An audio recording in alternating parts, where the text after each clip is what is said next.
ध्यानाभ्यास के लिए कृपया अपने नेत्रों को बंद कर लीजिए।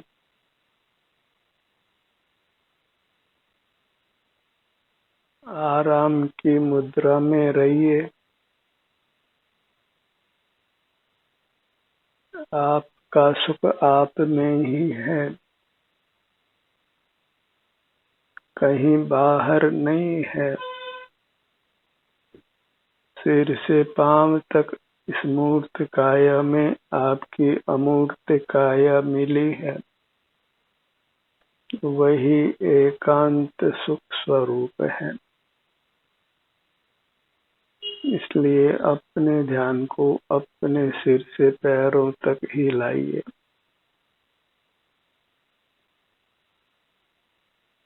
आपको शांति का, सुख का अनुभव होगा।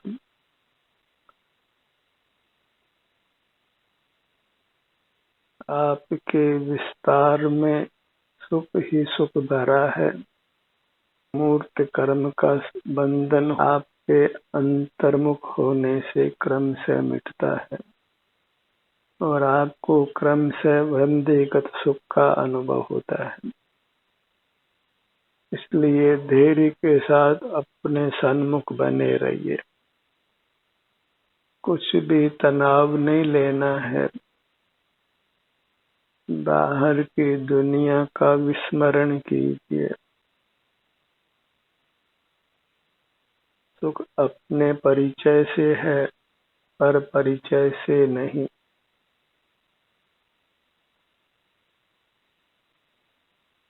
अपने संवेदन से ही हमको उत्तम सुख का अनुभव होता है। इसलिए सिमट जाना है। लौकिक जीवन बहिर्मुखता रूप है।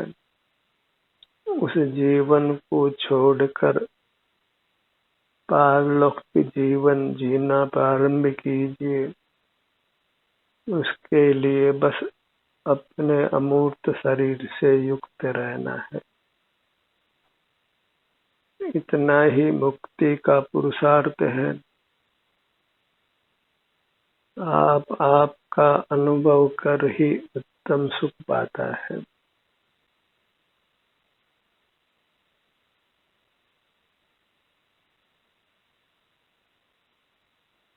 हमें सतत अपने सन्मुख रहने की आवश्यकता है।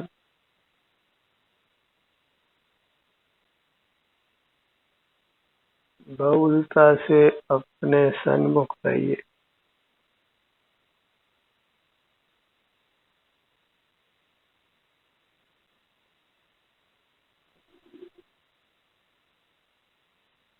इसी से जो बहिर्मुख रहकर हमने कर्मों का संचय किया है, उससे हम कर्म से मुक्त होते हैं।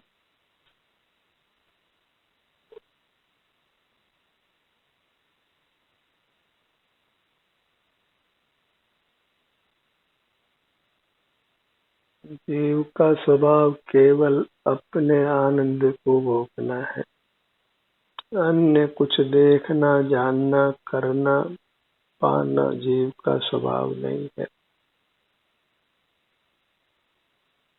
अपने सन्मुख रहकर अपने को पाकर ही जीव दुखों से मुक्त होता है और उत्तम सुख पाता है। आत्मोपलब्धि को मोक्ष कहते हैं। जो भी मुक्त हुए हैं उन्होंने अपने को ही पाया है और अपने को पाना ही सुख को पाना है। इसलिए परमात्मा सदा सुख का अनुभव करते हैं। अनादि से हमें एकाधिक मूर्त इंद्रियां प्राप्त हुई हैं। उनसे हम मूर्त पदार्थों को देखते जानते हैं और नूतन मूर्त कर्मों से बंधते हैं। इसी चक्र को हमने तोड़ना है। मूर्त इंद्रियों का उपयोग नहीं करना है। इंद्रियों के रहते हुए ही इंद्रियातीत होना है। और जो मूर्त काया मिली है उससे कुछ काय चेष्टा नहीं करना है, कुछ बोलना भी नहीं है, कुछ याद भी करना नहीं है। इस प्रकार देह के होते हुए भी देहातीत रहना है। अमूर्त जीव केवल अपने सुख को भोग सकता है। क्योंकि हम अमूर्त हैं, इसलिए केवल अपने सुख को ही हम अंतर्मुख होकर भोगे और मूर्त काया प्रदत्त सुविधाओं को अस्वीकार करें।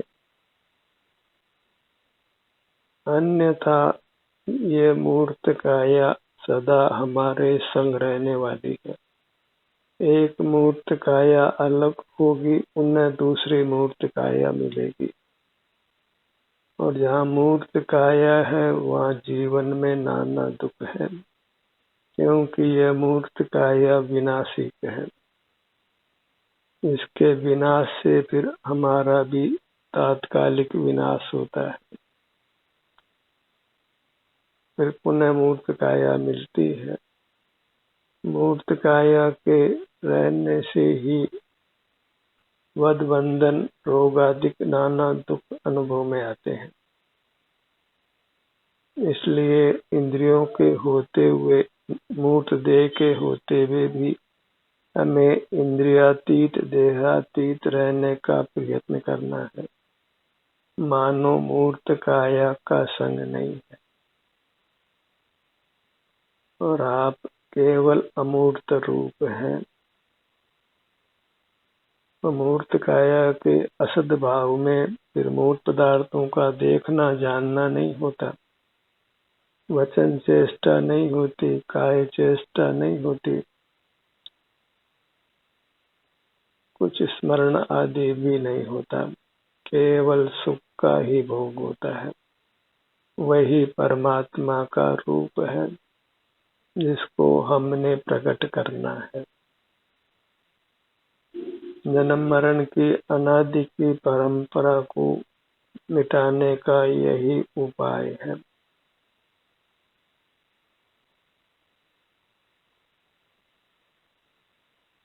जन्म मरण से छुटकारा पाना है,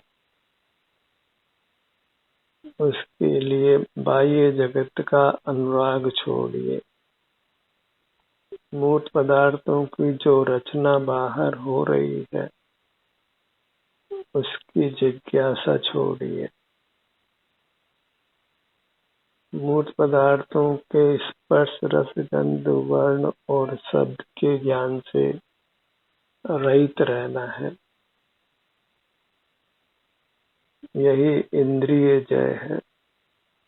इसलिए मोक्ष मार्ग का इतना ही उपदेश है कि मूर्त पदार्थों के ज्ञान से रहित हो जाओ, वही जिनेंद्र होना है, परमात्मा होना है, जन्म मरण से मुक्त होकर शाश्वत उत्तम सुख को पाना है।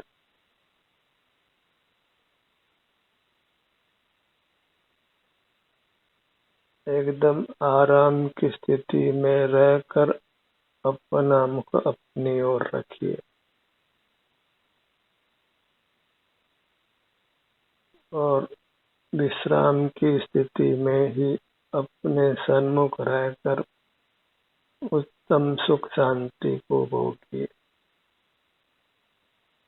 कदाचित शरीर में वेदना भी है तो इस प्रकार उस वेदना को भोग कर आप त्वरा से पुनः स्वास्थ्य प्राप्त करते हैं, स्थायी स्वास्थ्य को प्राप्त करते हैं।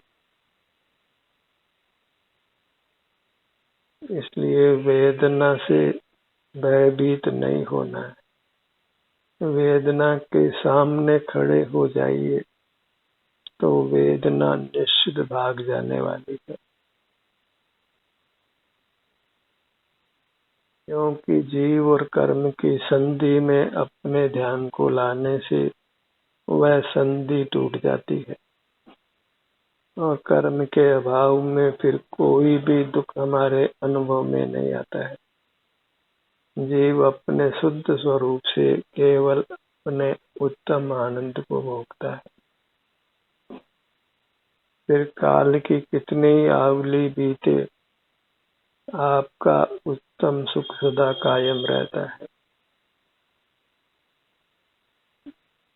एक पल को भी फिर दुख नहीं होता है। समय त्वरा से आगे बढ़ता है और हम सदा सुखी रहते हैं। फिर मूर्त जगत से हम अप्रभावी रहते हैं। मूर्त जगत का दूसरा ही नाम मृत्यु जगत है, अर्थात इसका आश्रय करने वाले पुनः पुनः मरते हैं। इंद्रिय सुख जो मूर्त जगत से मिलता है उसका आकर्षण छोड़िए, क्योंकि उसके पश्चात महान दुखों की प्राप्ति होती है।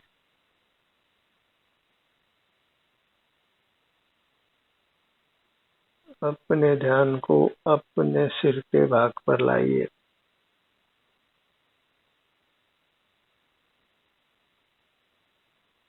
अपने ऊपर की सीमा को पहचान लीजिए, तो हमें स्पष्ट अनुभव में आती है। अपने ध्यान को अपने पगतलियों पर लाइए। अपने नीचे की सीमा जो भी हमें स्पष्ट अनुभव में आती है, अपने मध्य भाग में अपने ध्यान को लाइए। अपने पेट का भाग,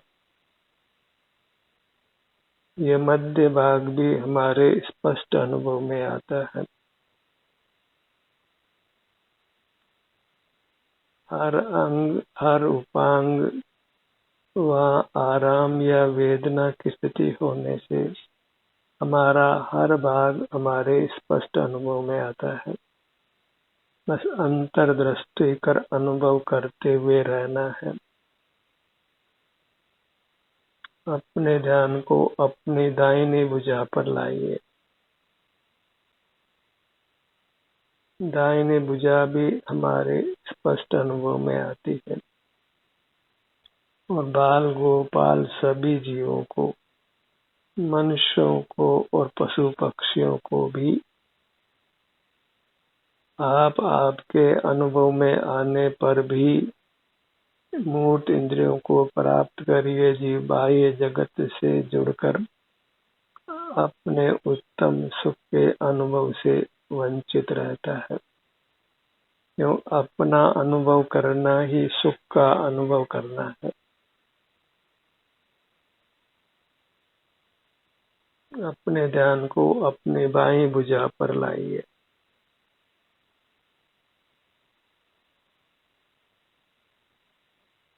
इतना सीधा सरल सुख का मार्ग होने पर भी इंद्रिय द्वार से बहिर्मुख रहकर जीव नाना दुख भोगता है।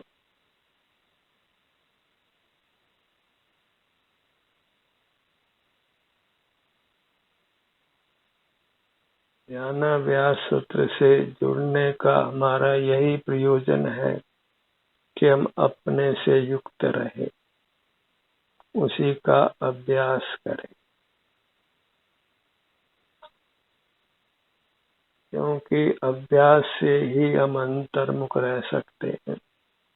अनादि का बहिर्मुखता का संस्कार हमें पुनः पुनः बहिर्मुख करता है और रखता है। इसलिए अति यत्न से ही हम अपने सन्मुख रह सकते हैं। सुगम है, सुलभ है, पर फिर भी यत्न साध्य है। क्योंकि अपना ही अनुभव करना है, अपनी अमूर्त काया का जो सदा उपलब्ध है। फिर भी बाहर से संयुक्त रहने से हम अपने से युक्त नहीं हो पाते हैं।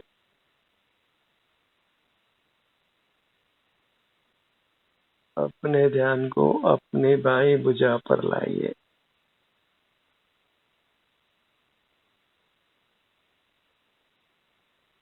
इस प्रकार अपने हर अंग हर उपांग को अनुभव में लेने से हम इंद्रिय ज्ञान से रहित रहते हैं, रागादिक दोषों से रहित रहते हैं, निष्पाप रहते हैं, संचित मूर्त कर्मों का नाश करते हैं, कर्मों के बंधन से बचते हैं। यही मोक्ष का उत्तम पथ है। इसी मोक्ष पथ में अपने को दृढ़ता से स्थापित करना है।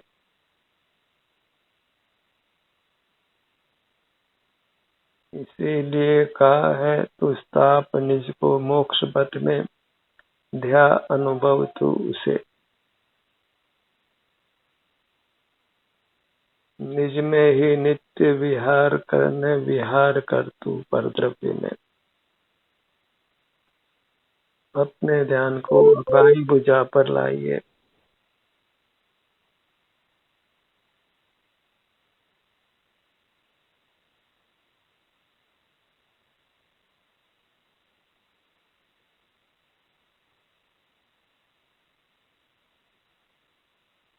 दोनों भुजाएं एक साथ अनुभव में लीजिए।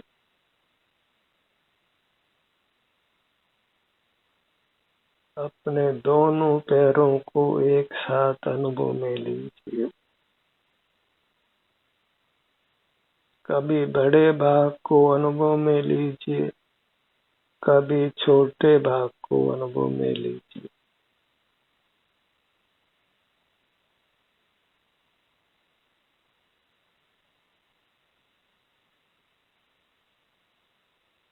सिर से पांव तक जो भी वेदना और आराम की स्थिति है, उसको ही अनुभव में लेना है।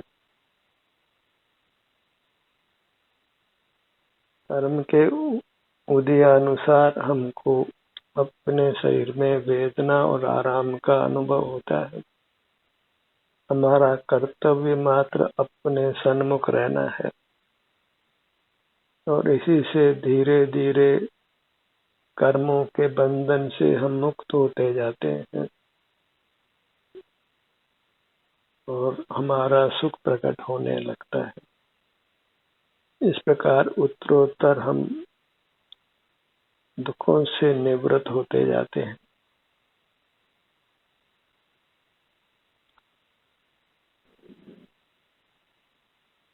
अपने ध्यान को अपने ललाट भाग पर लाइए। यह तो सदा ही आपका चुनाव है कि आप अपने किस भाग से युक्त हो। अंतर में शीघ्र शीघ्र विचरण करें या धीरे धीरे करें या एक स्थान पर ठहरें, पर करना आलंबन स्वयं का है।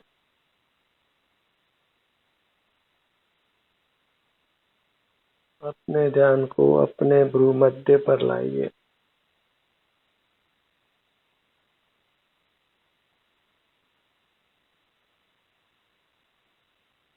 जैसे जैसे ध्यान का अभ्यास बढ़ता है, वैसे वैसे अंतर में हम सुगमता से रह पाते हैं, वैसे वैसे सुख बढ़ता जाता है।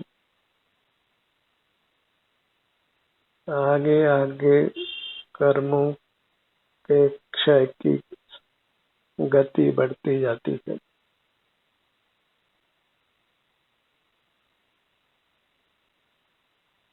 मुक्ति आने को तैयार है, बस हमने उसको झपट कर पाना है। उसके लिए बस अपने सन्मुख रहना है, तो फिर मूर्त कर्मों के बंधन से हम मुक्त होते हैं। अपने ध्यान को अपने दोनों नेत्रों पर लाइए।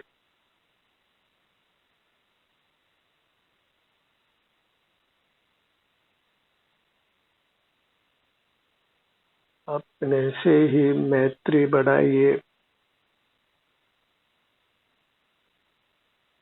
उसी से हम वीतराग होते हैं।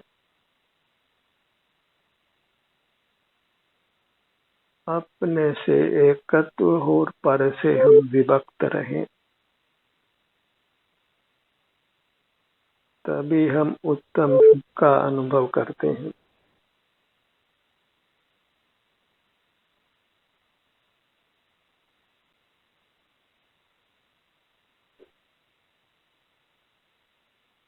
सुख का बना हुआ ये जीव बहिर्मुख रहने से ही नाना दुख भोगता है।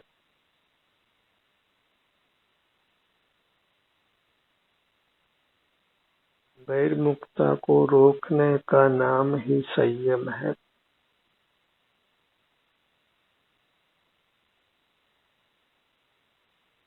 अपने से युक्त रहना और जगत से विमुख रहना।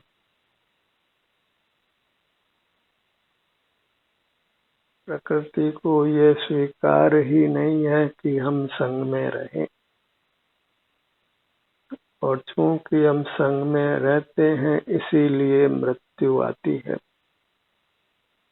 और जो असंग रहता है अर्थात अपने संग में रहता है, अंतर्मुख रहता है, वह फिर निर्वाण को पाता है, परमात्मा हो जाता है। संग में रहना वह राग से रहना है, और जहाँ राग है वहाँ दुख है। राग आग दहे सदा ताते समामृत से ये, चिर भजे विषय कसाय अब त्याग निज पद ये। बाहर की दुनिया को हमने जी भर भर कर भोगा है, अब विराम लीजिए और अपनी मूर्त से ही युक्त रहकर वीतराग रहिए, उत्तम सुख को भोगिए। अपने ध्यान को अपने दोनों कानों के भाग पर लाइए।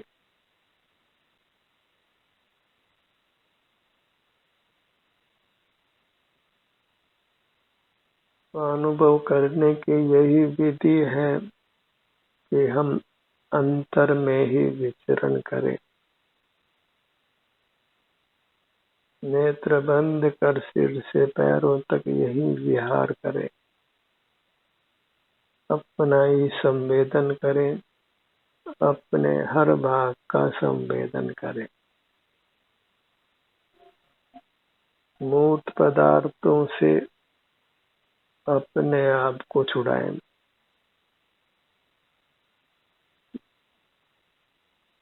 जब मूर्त पदार्थों की रुचि मिटती है तो सहज ही फिर अंतर्दृष्टि बनती है। मूर्त पदार्थों को ही हमने धन मानकर चाहा है, मूर्त पदार्थों को हमने धूल समझा नहीं है।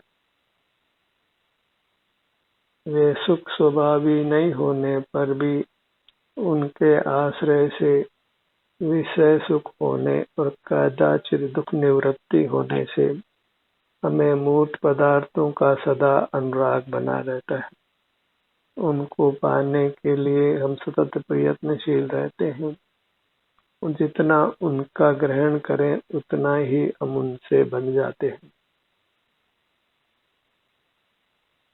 उतनी ही उनकी आवश्यकता बन जाती है।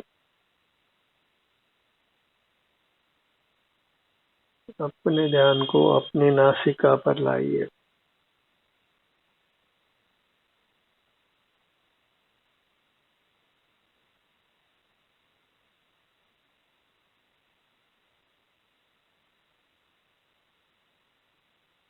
ये अंतर्मुखता का मार्ग सुगम होने पर भी यत्न साध्य है। बिना प्रयत्न के हम अंतर्मुख नहीं रह पाते हैं, क्योंकि बाहर का रहना हमको सहज हो गया है और अंतर में रहना असहज हो गया है। इसी धारा को हमने बदलना है। बाहर में रहना असहज लगे और अंतर में रहना सहज लगे तो फिर सहज ही अंतर्मुखता बनती है और मोक्ष मार्ग में गति होती है। अपने ध्यान को अपने मुख पर लाइए। दोनों होठों का भाग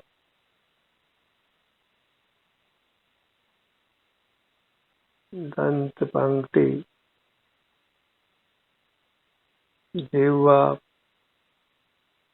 तालु, कंठ, ठुड्डी,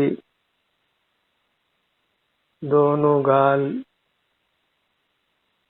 गर्दन, सीना, हृदय, पेट, नाभि, पीठ, पूरी मूरत, सिर से पांव तक ये जो अरूपी मूर्ति है हमारी, इसी को परमात्मा की प्रतिमा मानकर इसके सन्मुख रहकर शांति भोगिए। आपका आप ही परमात्मा है, भगवान है, सुखवान है। इसको परमात्मा का आदर देकर इसी का ही निरंतर दर्शन संवेदन कीजिए। ध्यान का सत्र यही समाप्त होता है। आपकी सहभागिता के लिए धन्यवाद।